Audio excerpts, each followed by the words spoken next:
við það. En við erum saman komin í dag til að vígja þessa 16 bekki, almenningsbekki sem nú hefur verið dreift hérna víðsvegar bæinn, okkur bæjarbúum til heilsueflingar og hagsbóta.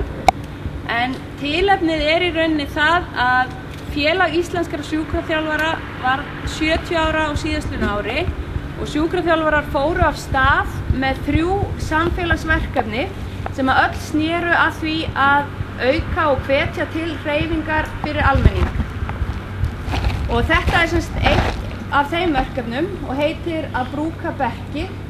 Og það markmiðið með þessu verkefni að fjölga almenningsbekkjum í bæjarfélögum landsins til þess að, og þá kannski aðalega verið að hugsa þá sem eru eldri borgara og þá sem eru kannski slakari til gangs, að örva þá og hvetja þá til þess að fara út og hreyfa sig og þá á öruggan hátt og þægilegan að það alltaf stutt í næsta bekk þannig að fólk getur hvílt sig.